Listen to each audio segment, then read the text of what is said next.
Oke. Saya ingin ke Bang Jansen terlebih dahulu deh. Bagaimana Bang Jansen, Partai Demokrat menyikapi kasus yang melibatkan Bang Andi Arief ini? Masih yakin begitu bahwa itu bukan masuk dalam unsur pidana cuitannya? Apa yang menjadi pertimbangan Demokrat begitu yakin bahwa cuitan itu bukan dalam kategori menyebarkan hoaks? Oke, sebelum saya masuk menjawab persoalan tweet ini, Reinhardt, mungkin saya harus mengucapkan, kami Partai Demokrat ya, mengucapkan terima kasih kepada Bapak Jenderal Dedi Prasetyo tadi ya, Karon Pemas tadi. Terima kasih Bapak telah memberikan jaminan kepada kita bahwa dalam persoalan ini tidak akan ada upaya paksa kepada Andi Arief. Dan siang tadi juga kami atas nama Dewan Pimpinan Pusat Partai Demokrat ya, yang ditegaskan kembali oleh Sekjen kami Dr. Hinca Panjaitan, jika memang kepolisian butuh mengambil keterangan dari Andi Arief, kirimkan saja undangan resmi. Akan kooperatif begitu ya? Ke Wisma Proklamasi 41, kantor DPP Partai Demokrat. Bahkan tadi Pak Sekjen kami mengatakan, bahkan saya sendiri yang akan mengantarkan Andi Arief. Jadi biar clear ini. Iya. Karena kan sejak siang tadi itu kan masing-masing dua pihak ini tidak saling mengenakkan ini posisinya. Kita Partai Demokrat berpikir, Wasekjen kami ini akan diambil paksa, kan begitu dia.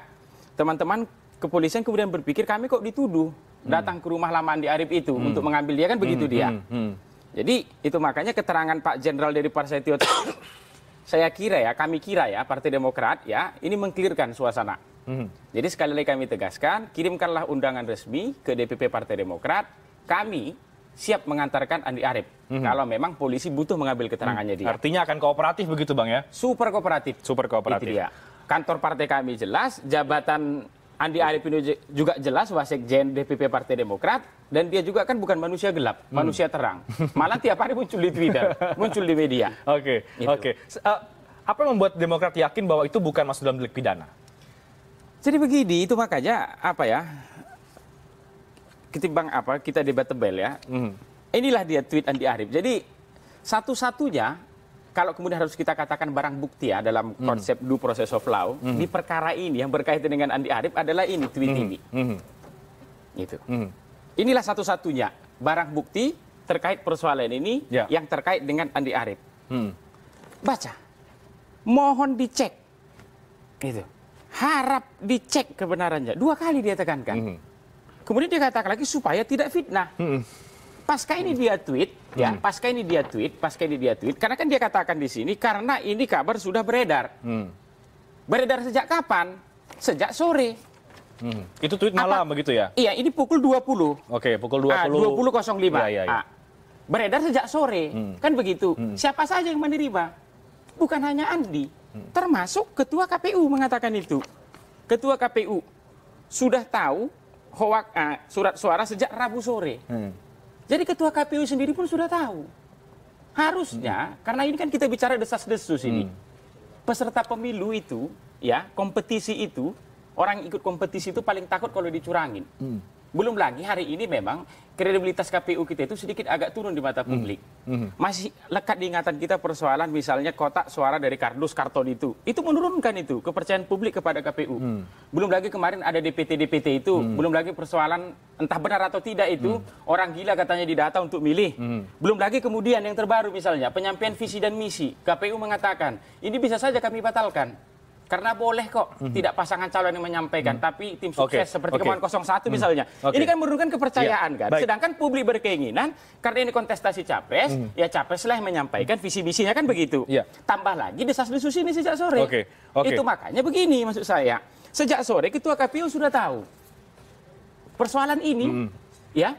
Tapi barulah tweet Andi Arief ini yang menjadi trigger, membuat Ketua KPU, Bawaslu lain segala macam itu bergerak mengecek ke Tanjung Priok. Pertanyaannya kemudian begini, ada tidak sebelum tweet Andi Arief itu yang menginformasikan terkait persoalan ini? Ada.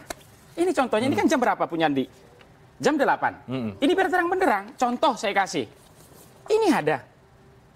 Jam 7, 18.25, isinya sama. Ditemukan surat suara di daerah. Kebetulan yang nge-tweet ini bukan tokoh publik. Andi ini kebetulan media influencer. Jangankan dia nge-tweet begini. Dia batuk saja banyak yang komentari. Sama seperti kamu Reinhardt misalnya. Terjadilah banjir misalnya di daerah Mampang ini, kamu tweet. Belum tentu ada respon. Tapi coba dia. BNPB misalnya ada banjir di Manggarai atau di Mampang. Pasti cepat itu. Karena dia kebetulan tokoh publik. Oke, Kan baik. begitu. Ya, Bang Jansen. Tapi kemudian setelah kemudian men-tweet, tapi dihapus lagi oleh Bang Andi Arief. Nah, ini yang kemudian mungkin dipersepsikan atau orang kenapa harus dihapus kira-kira begitu? Kalau terkait itu, Bang, saya nanya dia, Bang, mana tweet itu? Jadi pasca itu muncul, Twitter dia itu memang goncang. Apa serangan itu banyak sekali? Tiba-tiba serangan itu banyak. Banyak sekali. Tweet itu di-capture. Capture. Komentar di bawah itu caci maki. Oke. Komentar di bawah itu caci maki. Tetapi kan ini sudah ada ini. Mengakui dia, kemudian dia nge-tweet. Saya mengakui saya nge-tweet katanya. Selesai urusan.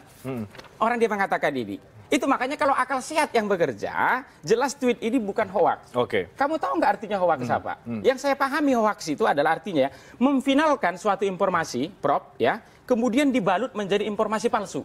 Memfinalkan suatu informasi. Contoh misalnya begini, kamu dapat informasi lah, kemudian kamu katakan, ini contoh final misalnya, telah terjadi kebakaran di gedung Transmedia kamu katakan. Kamu memfinalkan itu, tiba-tiba dicek enggak?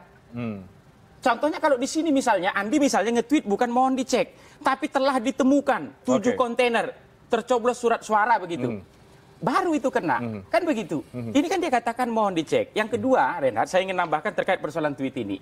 Saya ini jadi tertawa ketika kemudian misalnya seperti sahabat saya ini, Ade misalnya, atau tadi misalnya Jokma lain segala macam, 01 dirugikan, 01 dirugikan. Sekali lagi saya tegaskan, satu-satunya tweet Andi Arief, ya, terkait persoalan ini hanya ini.